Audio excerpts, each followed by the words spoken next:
అందరికీ నమస్కారం. ఇవాళ మన టాపిక్ అహింస. అహింస అహింస పరమో ధర్మ అని అంటారు. అంటే అహింస అనేది ఒక ధర్మం మనకి. అంటే పాటించవలసిన ధర్మాల్లో పరమమైన అత్యద్భుతమైన ధర్మం ఏంటంటే అహింస. నేను నాన్ వెజ్ తిననండి. అంటే నేను అహింస పాటించినట్టేగా? కాదు. మనస వాచ కర్మణ మనం ఇతరులని బాధ పెట్టకుండా ఉంటాం.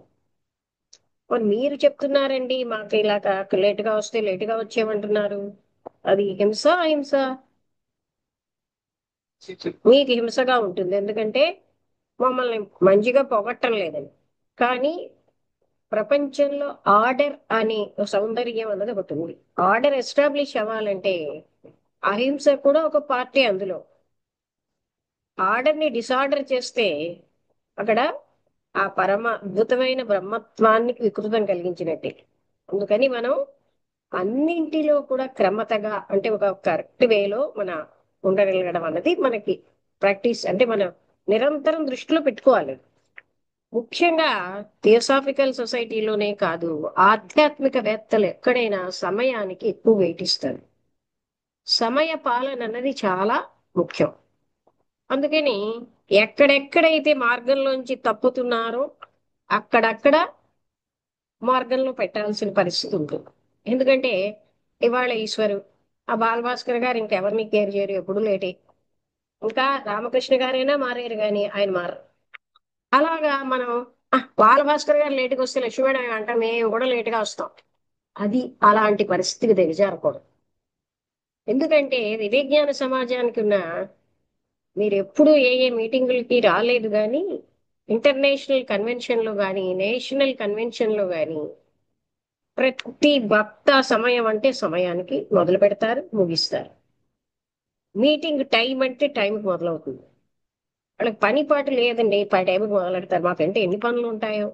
అంటే టైంకి మొదలెట్టే వాళ్ళకి పని పాటు లేదనమాట అని మన ఉద్దేశం. ఎవడైతే ఇర్రెగ్యులర్ గా వస్తాడో వాళ్ళకి బోల్డ్ పనులు ఉంటాయి. ఎవడైతే టైంకి వస్తాడో వాళ్ళకి పనులు ఉండవు. అది మన పరిభాష. అది తప్పు.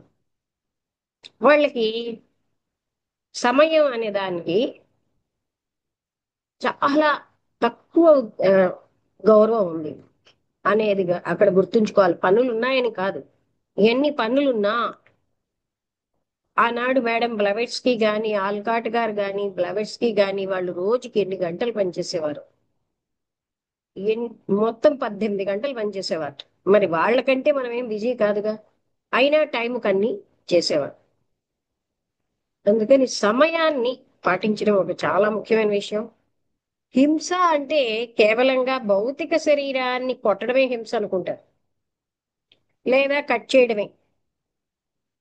ఒక రకంగా కత్తిగాటు పెట్టడం హింస అయితే, డాక్టర్ ఏం చేస్తున్నాడు? ఎన్ని కత్తిగాట్లు పెడతాడు, ఎన్ని చోట్ల కొడతాడు?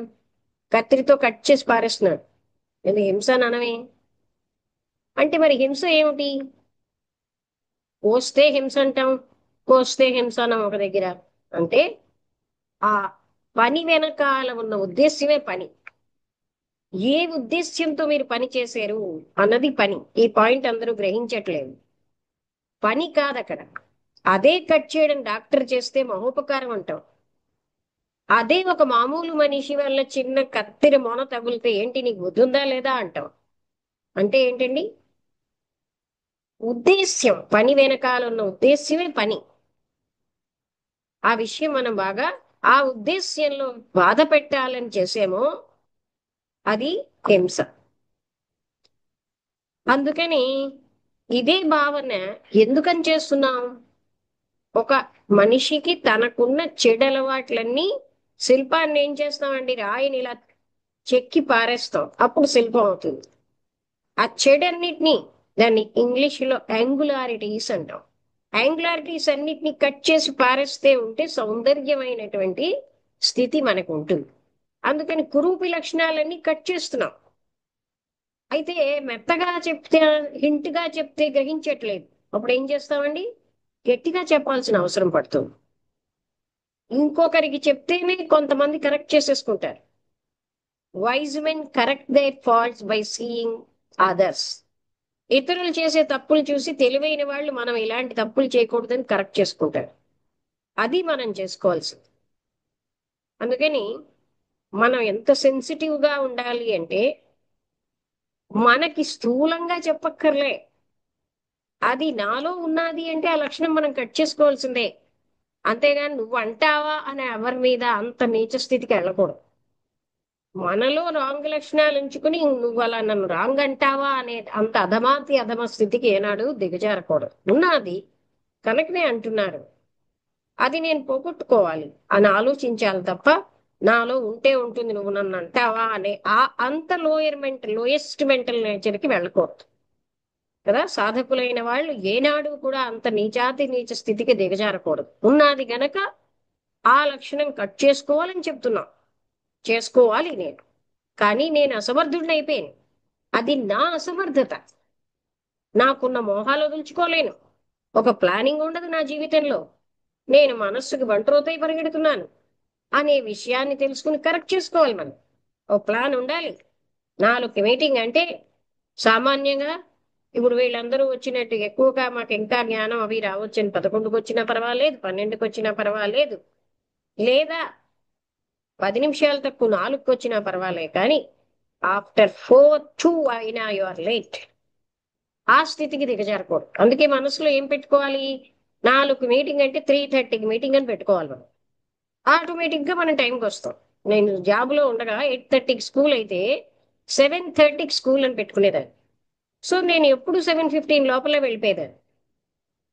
వెయిట్ చేస్తాం, ఏం నష్టం అండి, ఏం మహామా. ఏపీలు అయితే మాత్రం మనకి ఏమిటిటా, ఇంట్లో ఉండి చేసే గొప్ప పని ఏమిటి. అదే మనం ఒక్క నిమిషం లేట్ అయితే ఆ ట్రాఫిక్ జామ్ లో 9 అయిపోతుంది స్కూల్కి వెళ్ళేసే. 1 అవర్ ముందే వెళ్ళామనుకోండి, కూల్ గా ఆ రోజు ఉన్న పనులన్నీ చేసుకుంటాం. ఇంకా ఏమైనా ఆఫీస్ అవనండి, టీచర్కి అయితే ముందుగా ప్రిపేర్ అవ్వాల్సిన అవనండి, కరెక్షన్లు అవని హాయిగా కూల్ గా చేసుకుంటాం. నష్టం ఏమిటి, ముందుగా వెళ్ళడం వల్ల నష్టం ఏమిటి. ఏవేవో వేస్ట్ అయిన పనులు చేసే బదులు ఏ టైం కనిపెట్టుకుంటే ఆ టైంకి ముందే వస్తాం మనం. అది మనం డిసిప్లిన్ లేక, మన మీద మనకి క్రమశిక్షణ లేక ఇలాంటి పనులు చేస్తున్నాం. దానికి మనం ఏం చేసుకుంటాం, అందమైనటువంటి పదాలతో గౌరవించుకుంటాం. నేను ఎందుకు లేట్ అంటే నాకు చాలా ముఖ్యమైన పనులు ఉంటాయండి, మరెవరికి ఉండవు. వాళ్ళకి ప్లానింగ్ లేదు, వేగంగా వచ్చే అంతే ఏది ఉండదు. ఆ, మనస్సుకి శరీరానికి ఇంద్రియాలకి బానిసలైపోయిన వాళ్ళే సమయ పరిపాలన చేయలేరు. అంతేనా కాదు. టెంప్ట్ అయిపోతూ ఉంటారు. అలా వాళ్ళు కనిపిస్తే అక్కడ హస్కు, వీళ్ళు కనిపిస్తే హస్కు, వెళ్ళొచ్చులే, ఏ ఉంది అక్కడ అని అలాంటి నిర్లక్ష్య భావం, ఈ వైఖరులు మార్చుకోవాలి. ఇక్కడ ఒక వ్యక్తి కోసం కాదు, దివ్య జ్ఞానం అనేది ఇది ఒక మహా అద్భుతమైనటువంటి, అతి ముఖ్యమైనటువంటి, జీవితంలో అతి ప్రధానమైన జ్ఞానం. దీనికి నేను గౌరవించకపోతే నేను ప్రపంచంలో దేనికి గౌరవించగలను. ఇక్కడే నేను సమయపాలన చేయకపోతే ఇంకో దగ్గర నేను కాముకుడై చేస్తున్నాను తప్ప, కామ్యకర్మకి అక్కడ ఫలితానికి భయపడి జంతువుల కొరడా దెబ్బలకు భయపడి పని చేసినట్టు చేస్తున్నాడు. సెల్ఫ్ డిసిప్లిన్ లేదు. అందుకని బ్రహ్మత్వం అన్న దాన్ని సంస్కృతంలో ఉపనిషత్తులోని అక్కడ భూమా అద్భుతమైన స్థితి అని వర్ణించారు. అందుకని ఇది దివ్య జ్ఞానం అంటే బ్రహ్మజ్ఞానమే. ఈ దివ్య జ్ఞాన సమాజంలో కృష్ణుడు 24 లక్షణాలు చెప్పాడు, అందులో అహింస ఒకటి.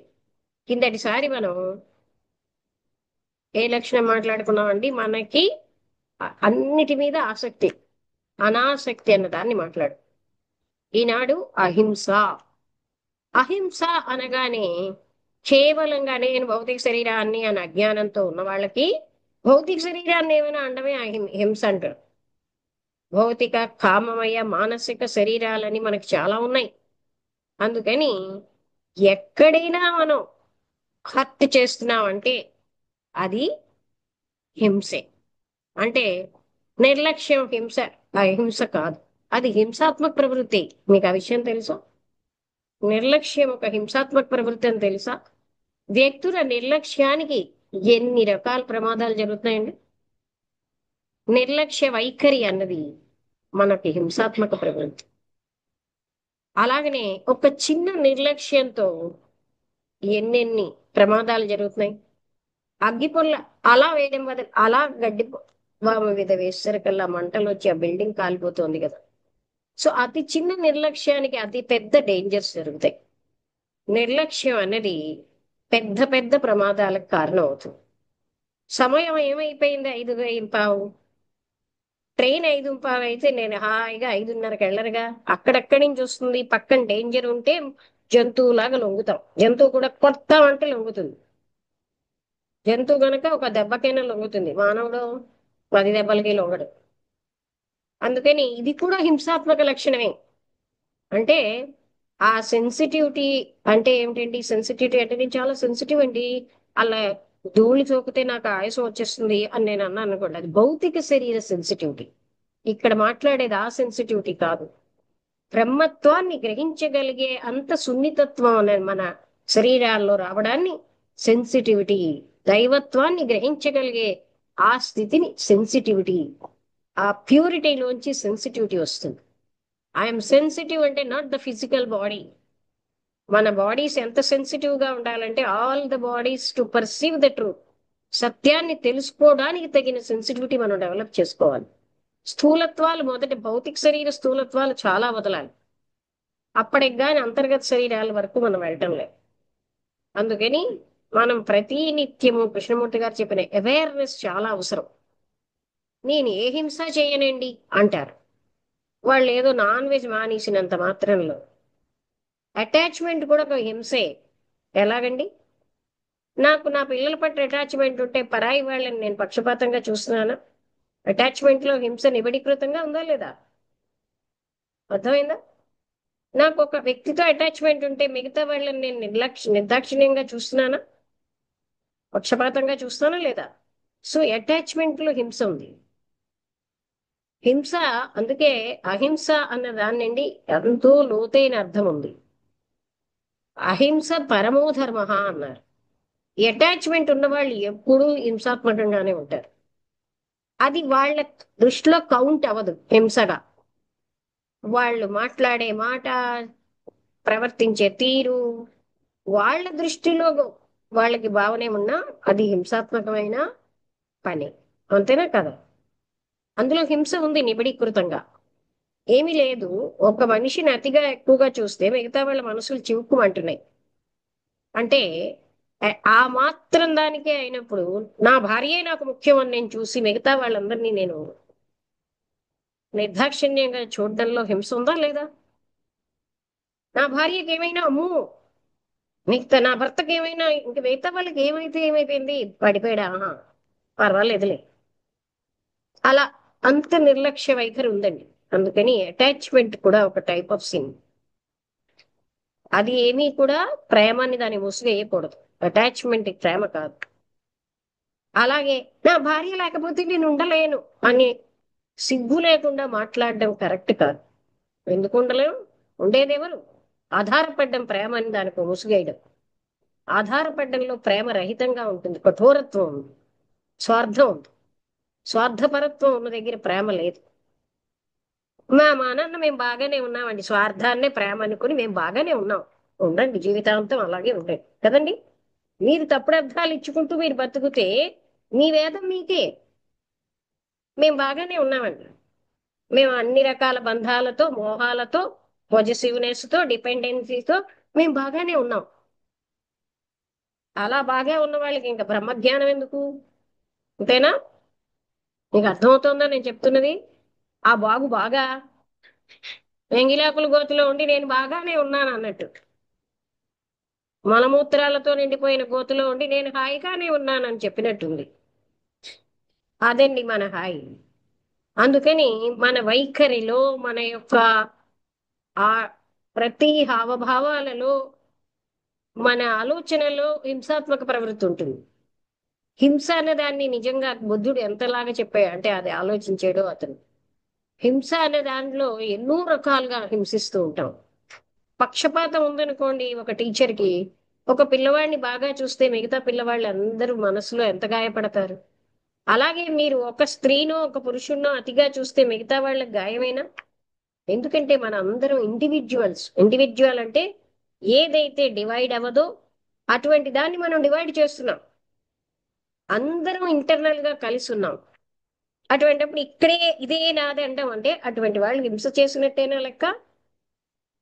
పరాయి వాళ్ళు అని చూసినట్టేనా? పరభావం హింసాత్మక ప్రవృత్తేనా?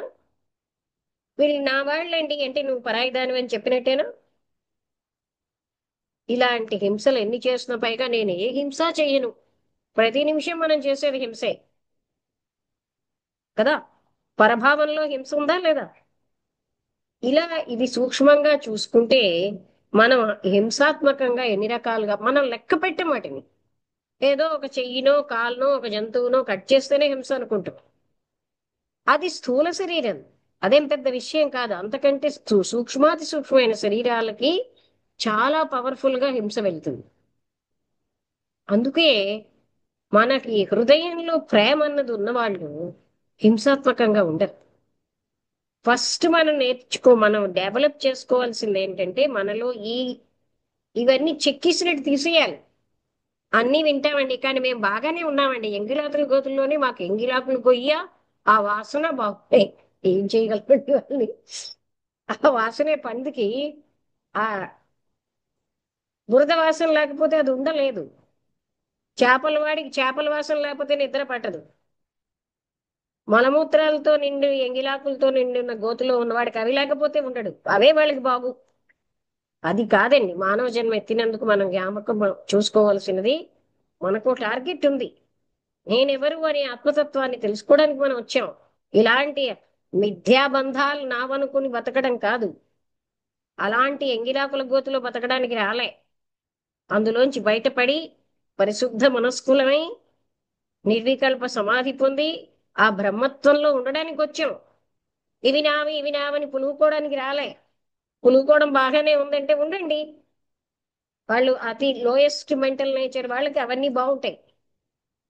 ఆ స్థితి నుంచి మనం ఎదగాలనుకున్నప్పుడు నిర్దాక్షిణ్యంగా మనకి ఆ ఆ గోతులోంచి బయటకు రావాలి కదా. రావాలా వద్దా?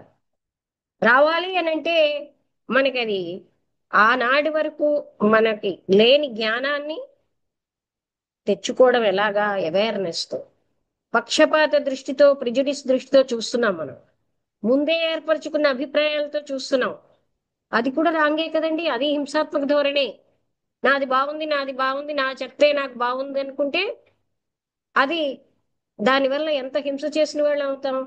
అంటే పక్క వాళ్ళందరికీ ఇదిగో మలమూత్రాలు గోతుల్లోనే ఉండని మన పిల్లలకి మనని పాలించిన వాళ్ళు పాటించిన వాళ్ళకి మనం ఐడియాలు అవుతున్నాం. ఆ గోతులోంచి బయటకు రావడానికి మనం వీరోచితమైన ధైర్యాన్ని చూపెట్టాలి. ధైర్యే సాహసే లక్ష్మి. ఏమి లక్ష్మి? మోక్ష లక్ష్మి. అందుకని అహింస అన్న గుణం ఎంత గొప్పది అంటే అంటే జైనులు చేస్తారు. ఏ చిన్న క్రిమి కూడా తన వల్ల చనిపోకూడదు. అదొక్కటే కాదండి, ఇంకా మనం ఉన్నతమైనటువంటి దానికి వెళ్ళాలి.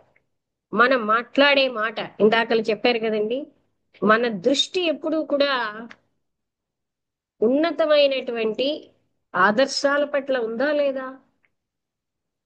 అందుకే మానవ పురోభివృద్ధి వైపు నేను పనిచేస్తున్నానా, వాళ్ళు వెనక్కి వెళ్ళడం వైపు పనిచేస్తున్నానా? అది మనం నిరంతరాయంగా చూసుకోవాలి. మానవుడి యొక్క పరిపక్వ స్థితికి వెళ్తున్నావా, దేహాభిమానం వైపు వెళ్తున్నావా? దేహాభిమానం అంటే అది బురదే. అందుకని మనం ప్రతి నిత్యం ఈనాడు నేను ఎంతో అసలు అందరూ ఒక ఆధ్యాత్మిక డైరీ రాసుకోవాలి. నాకెంతెంత బంధం ఎక్కడుంది, నా బలహీనతలేంటి, అది మీరు ఎవరికి చూపెట్టక్కర్లే, మీకు మీరు చూసుకోండి. ఇన్ని బంధాలు ఉన్నాయి, నేను ఎలా ముందుకెళ్తాను? నేను ఇంత ఆధారపడుతున్నాను, నేను ఎలా వెళ్తాను అంటూ ఏ రోజుకు ఆ రోజు నాలో ఏమైనా ముందుకెళ్లే స్థితి వచ్చిందా లేదా? మనం లేదండి. పిల్లి కళ్ళు మూసుకుని పాలు తాగుతూ ఎవరూ తనని చూడలేదనుకుంటూ మనం కూడా అలాగే. మనకి ఎన్ని బంధాలున్నా ఎవరికి తెలియవు కదా, అసలు వాడికి తెలుస్తున్నాయి కదా. అలాగా ప్రతినిత్యం మనని మనం చూసుకోగలగాలి. నా బంధాలను నేను ఎంత తగ్గించుకున్నాను, నాకు వైరాగ్యం ఎంత వచ్చింది. ఆనాడు నా హృదయంలో ప్రేమ పెరుగుతుంది. ఆ ప్రేమ వల్ల నేను చేసిన ప్రతి యాక్టివిటీ కూడా హింస లేకుండా ఉంటుంది. ప్రేమ ఉన్న మనస్సు ఏం చెయ్యనిండి అక్కడ హింస ఉండదు. ప్రేమరహిత మనస్సు ఎన్ని నటనలు చేయనిండి అది పాషండత్వమే. అర్థమైందా ఈ వాక్యం? ప్రేమరహిత మనస్సు ఎన్ని నటనలు చేసినా పాషండత్వమే. ప్రేమ ఉన్న మనస్సు ఎంత కఠినంగా ప్రవర్తించినా అక్కడ ప్రేమ ఉంటుంది. ప్రేమ హృదయగతమైంది. డెవలప్ చేసుకుంటే పెరగబడేది కాదు. అన్ని వదులుచుకుంటే మిగిలినదే ప్రేమ. అందుకని ప్రేమని ఆలోచనతో కట్టుకోలేము. నా వాళ్ళు అంటే వాడికి అక్కడ ప్రేమ లేదు. మోహం తప్ప ప్రేమ లేదు. మోహానికి ప్రేమని ఒక మంచి పదంతో ముసుగేస్తారు. మోహంలో సెల్ఫ్ లవ్ ఉంది, ప్రేమలో స్వార్థరహిత స్థితి ఉంది. అహింసలో కూడా స్వార్థము లేదు. స్వార్థరహిత స్థితిలోంచి వచ్చే యాక్టివిటీ అహింస. స్వార్థపూరితమైనటువంటి స్థితిలోంచి వచ్చే యాక్టివిటీ హింస. ఇదొక్కటి పెద్ద డెఫినిషన్. స్వార్థపూరితమైన స్థితిలోంచి వచ్చేది హింస, స్వార్థరహితమైన స్థితిలోంచి వచ్చేది అహింస. స్వార్థరహిత స్థితిలో ఉన్నవాడు హింస పెట్టలేడు, తనకంటూ ఏం అవసరమే లేదుగా. అవునా కదా? అందువల్ల హృదయంలో ప్రేమ పెరగాలంటే వైరాగ్యం పెరగాలి. వైరాగ్యం లేని వాళ్ళది శుష్క వేదాంతులే. 10 గంటలు ధ్యానం చేసినా, 20 గంటలు పూజ చేసినా వాళ్ళకి ఏమీ ఫలితం ఉండదు. ఫస్ట్ అర్హత ఏంటి అంటే వైరాగ్యం. వైరాగ్యం ఉండదండి, మాకు ఆధ్యాత్మికత కావాలండి, మాకు ఉందని మీరు భ్రమించండి, ఉండదు అక్కడ. అర్థమైందా? ఈ వైరాగ్యాలు ఇవి మాకు సంభవం కాదండి. నా భార్య నా పక్కన లేకపోతే నేను పని చేయలేను, నా పిల్లలు నా వాళ్ళని నా పక్కనే ఉండకపోతే నేను ఉండలేను, అవి మాత్రం నాకు ఉండాలి. నాకు బ్రహ్మజ్ఞానం కూడా వచ్చేయాలి. చచ్చినా రాదు. చచ్చినా రాదు. చచ్చిపోయి 10,000 జన్మలు ఎత్తినా రాదు అదే స్థితితో. అర్థమైందా? వైరాగ్యం ఫస్ట్ అర్హత. ఆధ్యాత్మిక జ్ఞానానికి మొట్టమొదటి అర్హత వైరాగ్యం. ఇంకా ఆ తర్వాత ఏమైనా సరే అది వదిలేసి ఏ నాటకాలు ఆడినా లాభం లేదు. వైరాగ్యపూరితమైన మనస్సులో ప్రేమ అన్నది ప్రకాశిస్తూ ఉంటుంది. అది ఎక్కడి నుంచి తేక్కర్లే, అక్కడే ఉంది. ఇన్నాళ్ళు మోహం, బంధము, డిపెండెన్సీ వీటి అన్నిటితో మనం కవర్ చేసేసుకున్నాం. ఎప్పుడైతే మీరు వైరాగ్యం వచ్చేసిందో ప్రేమ ప్రకాశిస్తూ ఉంటుంది.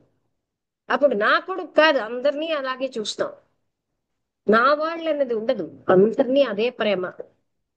అంతటిని, చర అచర జగత్తంతటిని ఆ ప్రేమతోటి. అక్కడ చూడ్డం అని చూసేవాడు ఉండడు, ప్రేమే ఉంటుంది. అందుకని ప్రేమరహిత మనస్సు హింసాత్మకమైన మనస్సు. నాకు ప్రేమ ఉంది అని చెప్పుకోవడానికి ప్రేమించే వాడికి తాను ప్రేమిస్తున్నాననే తెలియదు. తానున్నాడంటే అక్కడ ప్రేమ లేదు. ప్రేమలో మనస్సు లేదు. మనస్సుకి ప్రేమ సంభవం కాదు. ఆలోచనలతో ప్రేమని పట్టుకోలేము. అసలైన ప్రేమ ఆలోచనకు అతీతమైనది. ఆలోచనలు ఆగినప్పుడే నేను నాది అన్న బంధం ఆగిపోతుంది. అప్పుడు ఉండేది ప్రేమ.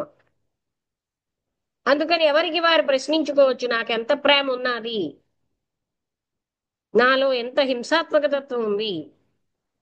ప్రేమరహిత మనస్సులు ఆ స్థితి ఎప్పుడు పాషండత్వమే. కానీ ప్రేమకి చాలా ప్రాముఖ్యత ఉంది. ప్రేమ లేని జీవితం నిస్సారమైన జీవితం, శుష్కమైన జీవితం, రసహీనమైన జీవితం. సకల రసాలు ప్రేమలోంచే వస్తాయి, నాట్ ఫ్రమ్ పొజెసివ్నెస్. ప్రేమ అంటే పొజెసివ్నెస్, డిపెండెన్సీతో ఉన్నది ప్రేమ కాదు. ప్రేమని ఫాల్తూ నామం పెడుతున్నాం మనకున్నటువంటి మోహాలకి, స్వార్థానికి. అది ప్రేమ కాదండి. అందుకే అలాంటి వ్యక్తులు ఎప్పుడు పాషండంగానే ఉంటారు. ధైర్యం ఉండదు, చస్తూ బతుకుతారు, భయంతో చస్తూ ఉంటారు ఎప్పుడు. వాళ్ళ లైఫ్ నిత్య చావే, అంటే నిరంతరం చావడం అన్నంత బాధలోనే ఉంటారు. అందుకని మనం ఏం చేయాలి? నిరంతరం ధైర్యంగా జీవించాలి. ఆ మెత్తాద్ అన్న పుస్తకంలో ఆ గౌరీశంకర్ గారు కొన్ని లైన్లు పేజీలు విని అన్నారు, వీళ్ళందరూ ఎంత మిస్ అయిపోతున్నారు. ఏమిటి అవసరం అంటే అన్ని వదిలేయాలి. అన్ని వదలడమే కదా పాపం ఒక అతను ఒక కర్ర పట్టుకుని, ఒక 5-6 రొట్టెలు పట్టుకుని ఒక డ్రెస్సుతో మీదకి వెళ్తూ ఉంటే కర్ర ఇచ్చి దాని మధ్యలో అడుగుతారు, ఆ రొట్టెలు గొర్రెలకు వెయ్యి అంటాడు. అదేంటి నువ్వు ఇంత నిర్దాక్షిణ్యంగా అడుగుతున్నావు, అవే నా ఆహారం. అంత భగవంతుడి మీద విశ్వాసం ఉన్నవాడి ఒక్క రొట్టె ఉండి తిని బతకలేవా అని అడుగుతాడు. అంటే పరమాత్ముడు రకరకాల రూపంలో వచ్చి మనకి టెస్ట్ పెడుతున్నాడు. ఆయనకి చిన్న చిన్న రాళ్ళు దూరం నుంచి నున్నగా కనబడుతుంది, దగ్గరికి వెళ్ళేసరికి చిన్న చిన్న రాళ్ళు. ఆ రాళ్ళు ఎలా ఉంటాయి, ఇలా ముట్టుకుంటే చేతులు రక్తాలు వచ్చేస్తున్నాయి, జారిపోతున్నాడు. అయినా ఆయనకి పైకి వెళ్ళాలను. ఏం నీకు బుద్ధి ఉందా, వెళ్ళిన వాళ్ళు ఎవరు బతికి రాలేదన్నాడు కిందన ఒక అతను. అయినా ఆయనకి వెళ్ళాలనిపించి ఒళ్ళంతా రక్తసిక్తం అయిపోయింది. అప్పుడు ఇంకో స్త్రీ కనబడి బట్టలు ఇచ్చి అంటుంది. ఆ బట్టలు చిరిగిపోయి ఉంటాయి. ఇంత చలి వేస్తూ ఉంటే బట్టలు కూడా తీసుకుంటావా అంటాడు. ఈ- ఆ బట్టలు బలవంతంగా లాగేస్తారు. బట్టలు లేవు, ఇటు పడితే వేలి, అటు పడిపోతే వేలి, మధ్యలో కర్రతో వెళ్తారు. కర్ర లేదు, కాంతి లేదు, అంతర్గత కాంతి. తినడానికి ఆరో ఎన్నో రొట్టెల్లో ఒక్క రొట్టె తింటాడు, అవన్నీ పట్టుకుపోతారు. ఇదంతా సింబాలిక్ గా మన లైఫ్ అండి. డిపెండెన్సీకి నా కుటుంబం, నా పిల్లలు, అవి వదిలేయాలి. అవి కూడా ఉంచుకుంటాను, నాకు బ్రహ్మజ్ఞానం వచ్చేయాలి. వచ్చిందని భ్రాంతి చెందుతూ ఉంటారు. రాదండి. వాళ్ళు భ్రాంతిలోనే తథాస్తు దేవతల్లాగా వాళ్ళు జీవిస్తూ ఉంటారు ఎన్ని జన్మలు ఎత్తినా. ఎందుకంటే వదులుకోలేని వాళ్ళకి ఏది దొరకదు. అప్పటికి ఆయన ముందుకు వెళ్ళాలని అనుకున్నాడు కానీ వెనక్కి వెళ్దాం అనుకోలేదు. ఒళ్ళంతా రక్తసిక్తంతో పైకి వెళ్తాడండి. అప్పుడెవరో అతనికి స్పృహ తప్పి పడిపోతే, ఎక్కడ ఇంకా ఎంత దూరంలో ఉన్నామంటే శిఖరాగ్రానికి వచ్చి శివని చెప్తాడు. అంటే అంత విశ్వాసంతో ముందుకు వెళ్తూ ఉంటే పరమాత్ముడు నిజంగా మన వృత్తి విశ్వాసమే కాదండి, అది సత్యం కూడా.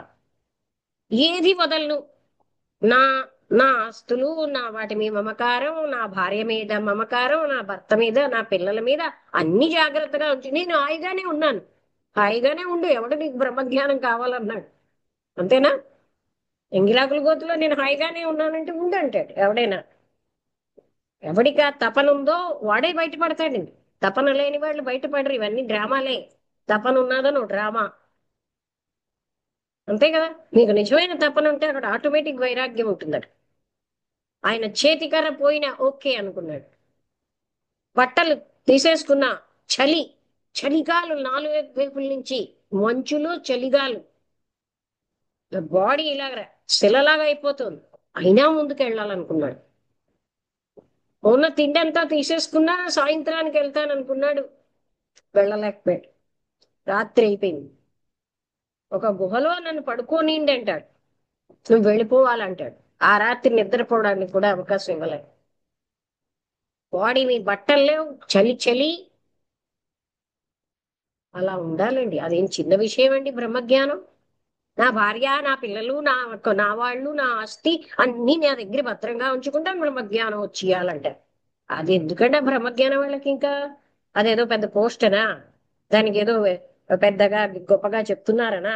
ఆ బ్రహ్మజ్ఞానం ఎందుకు? ఇంకా నీ భార్యతో నువ్వు పిల్లలతో హాయిగా ఉండు, నువ్వు ఎందుకు వెళ్ళడం. అంతేనా? నేను అన్నది రైటేనా కాదండి? అది గాని మీరు వదులుకోలేని వాళ్ళకి బ్రహ్మజ్ఞానం ఎందుకుట? అదే మనకి మిలారేపా జీవితంలో చూపెట్టాడు, మిర్దాత్ జీవితంలో చూపిస్తున్నారు. అదంత సులువైన విషయం ఏంటండి? ఆఖరికి నా వాడు అన్నది వదులుకోలేరు ఆ కుర్రాడి మీద, లేకపోతే పిల్లల మీద, భార్య మీద, భర్త మీద. వాళ్ళే ముందుకెళ్తారండి. వాళ్ళకి ఏదో బ్రహ్మజ్ఞానం గొప్పదని ఎక్కడో చదివారు, అందుకోసమని అది కావాలి. చూసారా, ఒక దగ్గర కృష్ణమూర్తి గారు అంటారు, ఇహలోక సుఖాలు చాలకట స్వర్గ సుఖాల కోసం రిజర్వేషను. అదేదో సుఖం అనుకుని ఎన్ని వదిలేయాలి, ఎన్ని బాధలు పడాలి. శరీరం నేనన్న భావన పూర్తిగా పోతేనే గాని. అంతేనా కాదా? అతనికి అటువంటిది ఉంటే ముందుకు వెళ్ళలేడు. మిల్లారేప విషయంలో ఇల్లు కట్టు అంటాడు గురువు. మీరైతే బుర్రందా, నువ్వు గురువా అని అడుగుతారు. అక్కడ బాలభాస్కర్ ఉన్నాడు అనుకోండి, నువ్వేం గురువి, ఇల్లు కట్టమని కూల్చిమంటావు, నీకు బుర్ర లేదు అని ఆ గురువు పాపం మీద పిసి పారిపోతాడు. అది నిలారేప గనక, ఆ సత్య తపన ఉంది గనక రెండో ఇల్లు కట్టాడు. ఇక్కడ కట్టమన్నాను, కూల్చేయి అంటాడు. గురువాజ్ఞ ప్రకారం కూల్చేస్తాడు. మూడో ఇల్లుకి ఎవడో వచ్చి ఒక రాయి పెట్టాడు. నువ్వు కట్టాలి, వాడెందుకు రాయి పెట్టాడు, కూల్చేయి అంటాడు. రాయి కూడా వాడే మొయ్యాలి, అతను ఇంకొకడెవడు సాయం చేయడానికి లేదు. అలాగా ఆయనకి ఒళ్ళంతా రక్తం, చీవులు పట్టేస్తాయి, కారిపోతూ ఉంటాయి. ఏమిటి గురువు, గురువే అజ్ఞాని, బుర్రలుదాని లేదా అని చెప్పి పారిపోతారు. మిలారేపా గనక ఏడో ఇల్లు కట్టే వరకు ఒళ్ళు రక్తసిక్తమైన ఎదురు తిరగకుండా చేయడం వల్ల అంత ఉన్నత స్థాయికి వెళ్ళాడు. ఇప్పుడు వాళ్ళు ఏమిటో మా గురువుకి బుద్ధి లేదు, బుర్ర రాలేదు, మాకున్న తెలివితేటలు గురువుకి ఎక్కడ ఏడిచేయి, ఆ గురువు కనుక కూల్చిమంటున్నాడు. దయ లేదు, దాక్షిణ్యం లేదు గురువుకి, మాకున్న దయ గురువుకి ఎక్కడ ఏడిచింది అని ఆలోచిస్తున్నారు ఈ శిష్యుడు. అర్థమైందా? అప్పుడు గురువు పత్నితో ఆయన అంటాడు, నాకు ప్రేమ లేదనుకుంటున్నావా, ఆ శిష్యుడు ఎప్పుడు వస్తాడని ఎదురు చూశాను, అటువంటి శిష్యుడి కోసం నేను ఎదురు చూశాను. కానీ నేనేం చెయ్యను, వాడికి ఎంతో ప్రారంధ కర్మ ఉంది, ఆ కర్మ పోతేనే గాని వాడికి ఏ జ్ఞానం రాదు. అందుకు ఇవన్నీ, ఆ కర్మ పోవడానికి ఎన్ని తిట్లు, ఎన్ని రకాలైనటువంటి బాధలు, నానా తిట్లు తిడుతూ ఉంటాడు. అంటే గురువు ఏం చేస్తున్నాడు, కర్మ తీసేస్తున్నాడు. అప్పుడు గురువుని మించిన స్థాయికి వెళ్ళిపోయాడు మిలారేప. నేను ఇవన్నీ ఉంచుకుంటానండి, మీకేం బుద్ధి లేదు, ఏమన్నా మీకేమీ లేదు కనుక ఇలా అంటూ మనం గురువుకు పాఠాలు నేర్పుతాం. ఎందుకంటే మహా తెలివైన వాళ్ళం కదా మన దృష్టిలో. అందుకే మనకి ఎప్పుడు కూడా ఎంగిలాకులు గొయ్యే మనకి కేర్ ఆఫ్ అడ్రస్. ఆ గొయ్యిలో మేము బాగానే ఉన్నాం, మాకేమీ నష్టం లేదు. ఇంకా ఆ గొయ్యి లేకపోతే వీళ్ళు బతకలేరు. ఎందుకు? జాలారి వాడికి చేపల వాసన లేకపోతే నిద్ర పట్టదు. వాడికి చేపల ముట్ట పక్కన పెడితేనే ఆ వేళ నిద్ర వస్తుంది. అందుకని ఆ గురువు చేసేది హింసలా కనబడుతున్నా, ఆ గురువు ఆ శిష్యుడు కర్మను తీసుకుంటున్నాడు. అదేం చిన్న విషయమా? ఈ అజ్ఞాన శిష్యుడికి అది తెలియదు.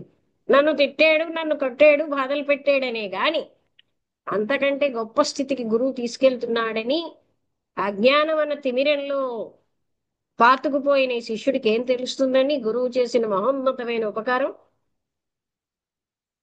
అతి సహనం వల్ల మిలారాపాకి ఆ స్థితి వచ్చింది. సేమ్ ఇక్కడ కూడా. అంటే మనకి ఎంత సహనం, తప్పులు పట్టకుండా, గురువుని తప్పులు పట్టిన వాడు ఏనాడు పైకి వెళ్ళడు కదా. తనకి మార్గదర్శకత్వం అనంతమైన ప్రేమతో, అనంతమైనటువంటి కారుణ్యంతో చేస్తున్న వాడిని తప్పులు పట్టేవాడికి ఏ దేవతలు క్షమించరు.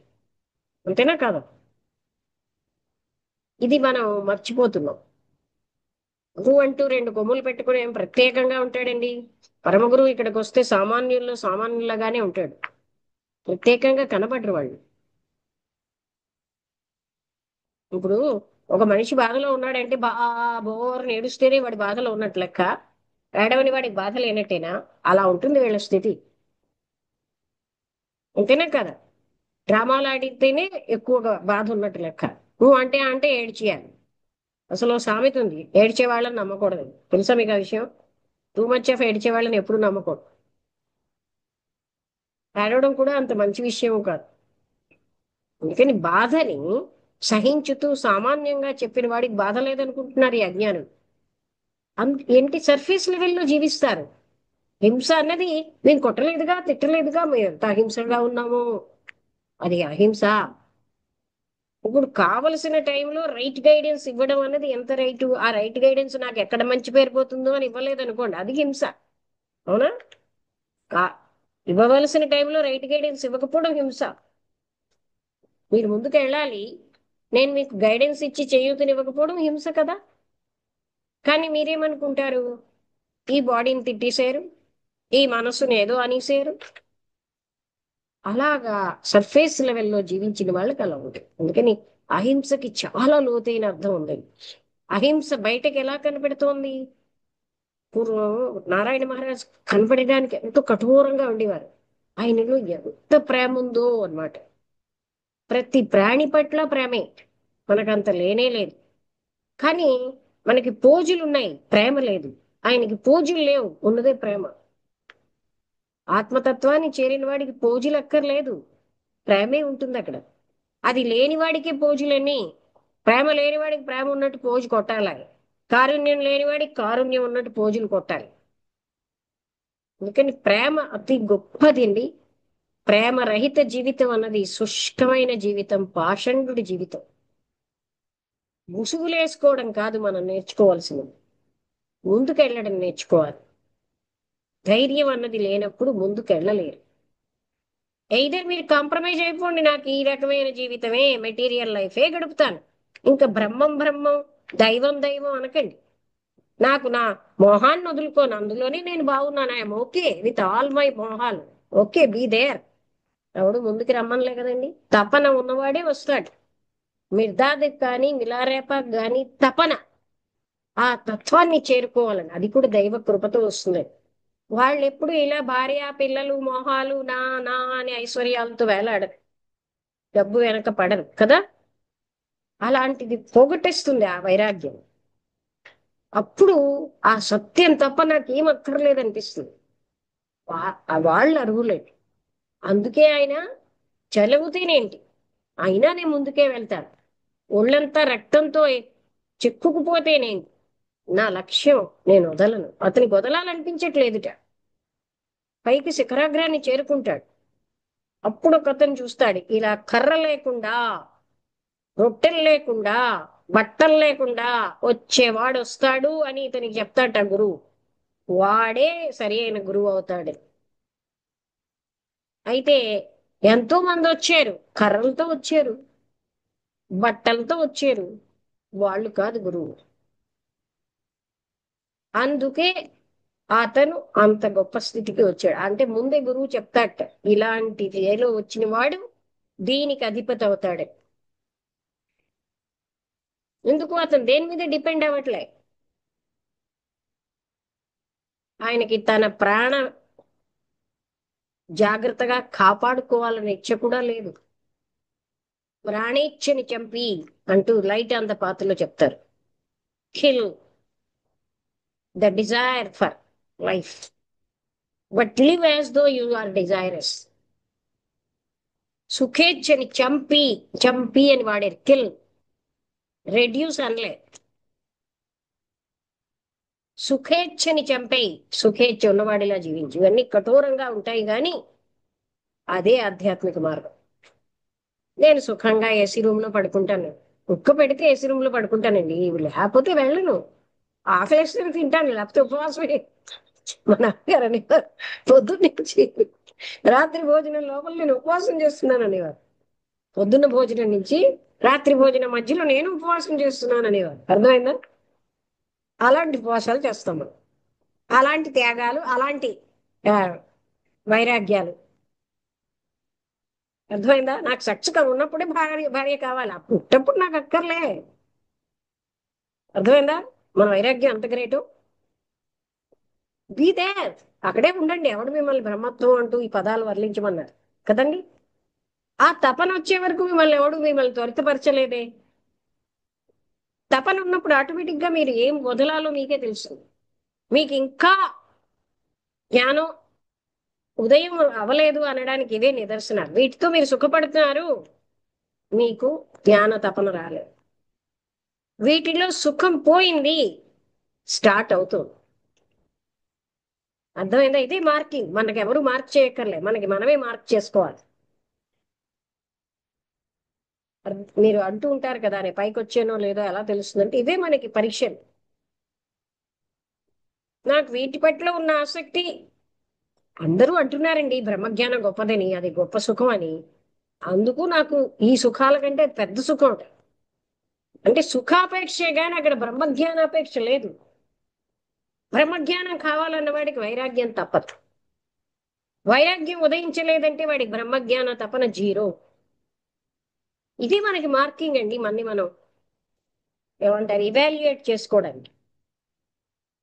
ఇలా మనం తీసుకుంటే ఎప్పుడైతే మీలోని బ్రహ్మజ్ఞాన తపన ఉదయించిందో మీరు అహింస అనేది ప్రయత్నపూర్వకంగా చేయక్కర్లే, మీ జీవితమే అహింసమయం అయిపోతుంది. మీరేం చేసినా అహింసే. హింస అన్నది మీరు చెయ్యలేరు. ప్రేమ అన్నది ఉన్న వాళ్ళు హింస. ఎవరైనా మనిషిని పరాయి వాడని చంపగలడా?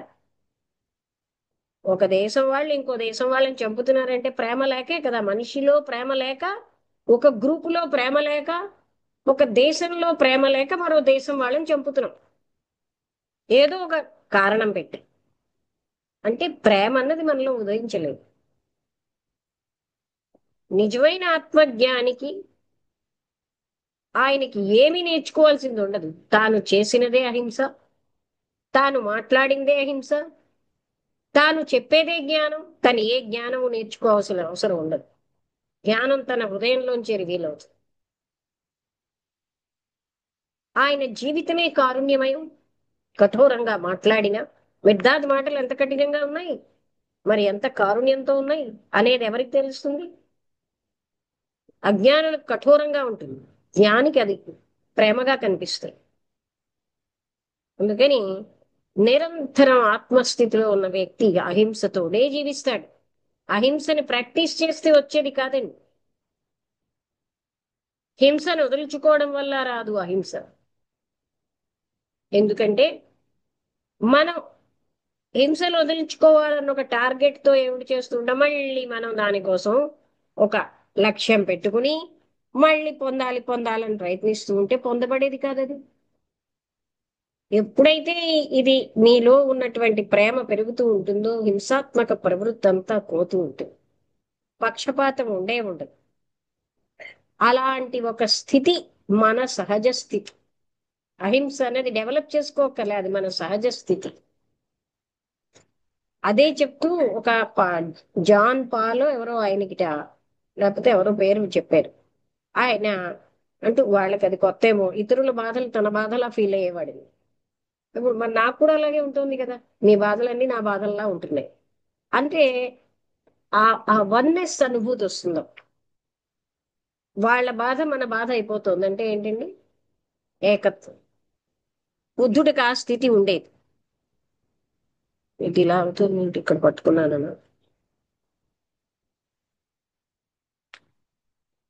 అందువల్ల మనకి డెవలప్ చేయడం వల్ల వచ్చేది అహింస కాదు.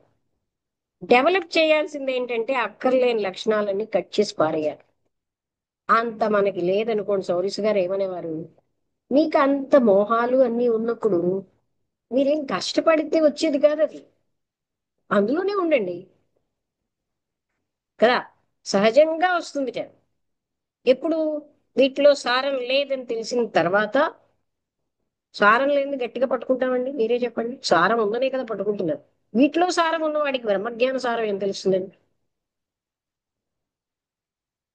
అది కృష్ణమూర్తి గారు అన్నట్టు హయ్యర్ సుఖం కోసం అది ఉండకూడదు. అదేం హయ్యర్ సుఖం కాదండి, అన్ని చెక్కేస్తాయి. చూసారు కదా, మిలారేపాకి అన్ని చెక్కేశాడు, మిర్దాదికి అన్ని చెక్కేశారు. వాళ్ళందరి లైఫ్ మనం చూస్తుంటే అన్ని తీసి పారేయాలి మనం. ఆధ్యాత్మిక జీవితం అంటే తీసి పారేయవలసిందే కానీ పొందాల్సింది కాదండి. ఎంత తీసి పారేయగలిగితే మానసికంగా అంత ఉన్నత స్థితికి వెళ్తాం. ఇవన్నీ పెంచుకుంటే అంత అవన్నత స్థితికి వెళ్తాం. ఇప్పుడు ఈతగాడిని ఏదైనా అంటే అతగాడి సమాధానం చెప్తాడు. కొడుకుని ఏమైనా అంటే తండ్రి విలవిల్లాడిపోతున్నాడంటే ఎంత వైరాగ్యం ఉందో చూడండి.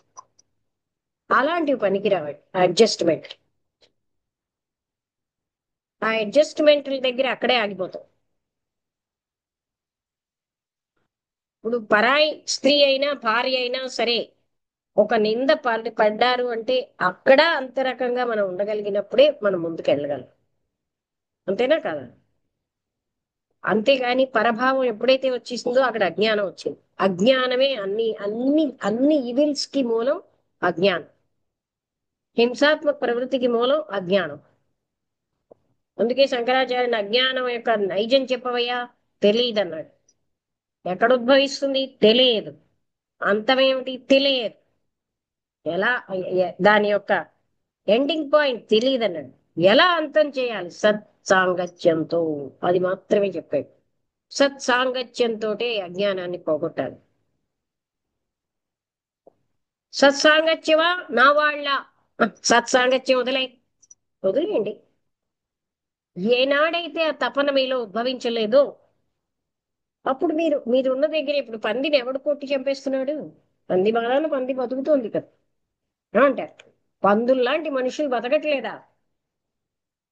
వాళ్ళకి ఆ తపన వచ్చినప్పుడు ముందుకు వెళ్తారు. అంతవరకు బలవంతంగా చేయాల్సింది కాదండి. అది సహజంగా డ్రాప్ అయిపోతాయండి. మీకు అటువైపు పరిపక్వత వస్తే ఎలా అయితే పండు ఫలదీకరణం జరుగుతూ ఉంటే పెటల్స్ సెపల్స్ డ్రాప్ అయిపోతాయి. మీరు గట్టిగా తీసి పారేయక్కర్లే. పండుగ అవుతున్నప్పుడు ఆకర్షణ పత్రాలు పడిపోతాయి. ఇవన్నీ పడిపోతాయండి. మీకు లోపల గాని నిజమైన తపన వచ్చి ఆ బ్రహ్మస్థితి మీద అప్పుడు ఇవన్నీ పడిపోతాయి మీకు. వాటిని పడిపోకుండా గట్టి పట్టుకుంటున్నారంటే అది రావట్లేదు ఇంకా. కుస్తీ పట్టక్కర్లే, అది కూడా ఉందని చెప్పుకోవడానికి కదా. చెప్పుకోవడమే మిగిలింది అక్కడ. ఎవడు చెప్పుకోమన్నాడు? ఆ చెప్పుకోవడాలు ఎందుకు? అటు ఆ ఇంట్రెస్ట్ ఉన్నది అనుకోవడాలు ఎందుకు? ఇందులోనే ఉండండి. ఎవడొద్దన్నాడు? ఎవడైనా వద్దన్నాడా? మీకు తపన ఉంది, కావలసిన గైడెన్స్ మేము కూడా మీలాంటి తపనలు పడ్డాం గనక ఇస్తాం. తపనే లేదు, హాయిగా వర్ధిల్లండి అందులోని. అర్థమైందా నేను చెప్పేది మీకు? మీరేం చెప్పండి అమ్మా, నా తపనలు మాత్రం నాకున్నటువంటి ఈ ఐహికమైనటువంటి కోరికలు వదులుకోలేను. ఉండండి అందులోనే, ఎవడు వద్దన్నాడు? మీకు పాయింట్ అర్థమైందని ఇలా చెప్పడంలో బలవంతంగా ఎవడు వదులుకోమనలే. మీలో ఆ తపన వచ్చినప్పుడు గైడెన్స్ మాత్రం ప్రకృతి నుంచి కూడా వస్తుంది. అందుకే మాస్టర్స్ అన్నారు, నాక్ the door it will be open. నాక్ ద డోర్ అంటే మీరు అడగండి, మీకు ఓపెన్ అవుతుంది. అంటే మీకు సమస్తం అందజేయబడుతుంది మీలో ఆ తపన వస్తే. అప్పుడే కదా నాక్ చేస్తాం డోర్. ఇక్కడ డోర్ నాక్ చేయడం అంటే ఇలా డోర్ కొట్టడం అని కాదండి. భగవంతుడిని మీరు ప్రశ్నించిన దానికి అన్నిటికీ ఆన్సర్లు వస్తాయి. అన్ని సహాయాలు అందుతాయి. మీరు ఇవన్నీ గట్టిగా పట్టుకున్నప్పుడు అక్కడే ఉండండి. అవన్నీ వదిలేమని ఎవడు చెప్పలేదు కదండి. అది ఎవరు చెప్పడం వల్ల వదలను లేరు. మీలోంచి మీకు అది అందులో సారం లేదని తెలిసే వరకు పట్టుకోండి. అది 10,000 జన్మలైనా పట్టుకోండి, నష్టమేం లేదు. పోజులు కొట్టకండి. ఈ పోజుల వల్ల ఏంటి? 10,000ల్లో 20,000 జన్మలు అవుతుంది. బ్రహ్మజ్ఞాన తపన లేకుండా ఉందన్న పోజు కొట్టకండి. ప్రాపంచిక వస్తువు విషయ వస్తువుల తపన పెట్టుకుని బ్రహ్మజ్ఞాన తపనను ముసుగేయకండి. అది చాలా డేంజరస్. వాళ్ళు ఎంతకీ పైకి రాలేరు. ఒక దగ్గర సత్సాయిబాబా అదే చెప్తారు, ఇలా దొంగ తిరుగుడుగా ముసుగేసుకున్న వాళ్ళని ఉద్ధరించడం చాలా కష్టం అన్నారు. బాహాటంగా ఉన్న వాళ్ళని ఉద్ధరించగలంటారు. అర్థమైందా ఈ పాయింట్ మీకు? ముసుగేసుకున్న వాళ్ళని చచ్చినా ఉద్ధరించలేం. బయటకు వాళ్ళు పోజు కొడతారు, లోపల వేరే తపన. బయటకు బ్రహ్మజ్ఞాన తపన, లోపల ప్రాపంచిక విషయ వాంఛలు. వాళ్ళని ఉద్ధరించడం, వాళ్ళు పైకి రావడం చాలా కష్టం. పోజులు కొట్టకండి. దీనివల్ల ఎన్ని నష్టాలంటే మిగతా వాళ్ళని రాంగ్ గైడెన్స్ లోకి తీస్తుంది. మీరు రాంగ్ గైడెన్స్ కి వెళ్తారు. మీరు పైకి రాలేరు. వాళ్ళని రాంగ్ రూట్ లోకి తీసుకుంటారు. అందుకని అహింస అన్నది ప్రాక్టీస్ చేయబడేది కాదండి. మనలో ప్రేమ అన్నది వచ్చేసరికి వైరాగ్యం అన్నది ఉండే ప్రేమ అన్నది పెరుగుతుంది. ప్రేమ అన్నది ఉంటే అహింస అన్నది ఒక పుష్పంలాగా. అది శంకరాచార్యులు చెప్తారు, నేను చేసిన ఒకటో తప్పు ఏమిటి అంటే, నువ్వు అనంతుడివి, అంతటా ఉన్న వాడిని కోవిల్లో ఉన్నావని చూడడానికి వచ్చానయ్యా. అది నేను చేసిన, నిన్ను పరిమితుడిగా చేసి నేను చూడడానికి వచ్చాను, నన్ను క్షమించంటాడు. రెండో తప్పు ఏంటంటే, నువ్వు సృష్టించిన పువ్వులతో నిన్ను పూజించాను, దయా పుష్పం, దాన పుష్పం, అహింస పుష్పం ఇలాంటివన్నీ ఉండగా ఆ నేను మామూలు నువ్వు సృష్టించిన పుష్పాలతో పూజించడం రెండవ తప్పు అంటాడు. సో ఆయన చెప్పాడంటే మనం కూడా వాటిని సరిచేసుకుని జీవించడం నేర్చుకోవాలి. ఇవండి మనం పెంచుకోవాల్సిన పుష్పాలు.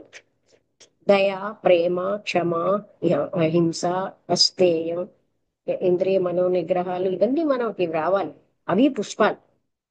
అదే నారద భక్తి సూత్రాల్లో కూడా అటువంటి పుష్పాలను పెంచుకోమంటాడు. అటువంటి గుణాలు వాడే భక్తుడు అంటాడు.